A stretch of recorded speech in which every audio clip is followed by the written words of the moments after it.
Mike Florio with those questions. Doug Peterson finishes 4-13. That's the first losing season in the Doug Peterson era. Let's talk about his future and other coaching carousel options and storylines that we have to watch out for. Well, Maria, Shad Khan, the owner of the Jaguars, has been very quiet, but there's a widespread belief that Doug Peterson, the head coach of the team, will be fired. The question is, will general manager Trent Baalke be gone as well? And there's a sense that they might have trouble hiring a coach who has options unless they do a clean sweep and start over in Jacksonville. Now, in Indianapolis, nobody really knows what owner Jim Irsay is going to do. Somebody with the team told me today, I don't think anything changes, but I also didn't think that Jeff Saturday would be the interim head coach in 2022 as well. With the Raiders, inside the building among the coaching staff, there's confidence they're coming back. Why would that be? Because they know they didn't have a chance this year because they didn't have a good quarterback. So they may stick around in Las Vegas. With the Giants, John Mara, the co-owner, said back in October he doesn't anticipate making any changes. That will be tested now that the team has had such a bad finish to the season. There could be a new GM, a new head coach, or both. And finally, the Cowboys.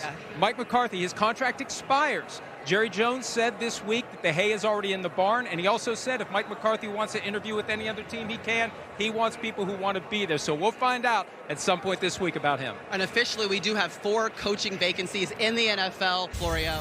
Well, the New England Patriots made the move quickly, and most believe it's because former Titans head coach and member of the Patriots Hall of Fame, Mike Vrabel, is available and just interviewed with the Jets on Friday, and other teams will be interested. So look for them to move quickly to talk to Vrabel. They'll have to do a full search, but Vrabel is the name everybody is watching moving forward. Another name to keep an eye on, former Patriots defensive coordinator, now Vikings defensive coordinator, Brian Flores. The only issue there, the Patriots would have to wait until the Vikings are eliminated before they could hire him if they would want to go that route, Maria.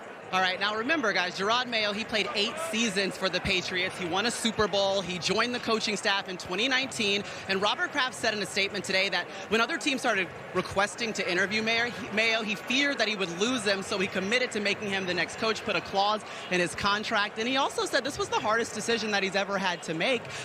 But what do you make of the decision to go ahead and fire Jerod Mayo?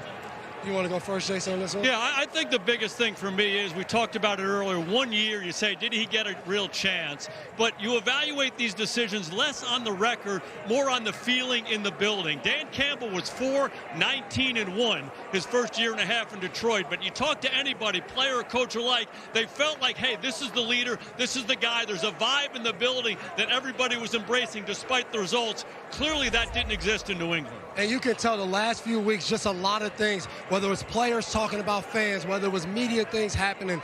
I think that Kraft said, you know what, we have an opportunity to take advantage of another candidate out there, and they made that decision. Tough call for Mayo. You only get 1 year at this dream job. Really hard situation. Brought to you by Accenture. Mike Florio. Chicago has been linked to the Lions offensive coordinator, Ben Johnson. What are you hearing? Well, Ben Johnson is one of the no-brainer candidates to get offers to become a head coach if he wants it. Remember, last year he didn't leave. There's no guarantee he will leave this year. The key for him is going to be alignment with the front office. That's going to be a very important factor. Don't be surprised if he ultimately stays put in Detroit. And one last thing, earlier today, Fox reported that multiple teams are interested in trading for Vikings coach Kevin O'Connell. I talked to a Vikings source just a few minutes ago.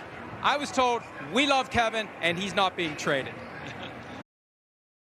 Hi, I'm Mike Tirico, and thanks for watching. Make sure to hit subscribe for the latest news and highlights from NBC Sports.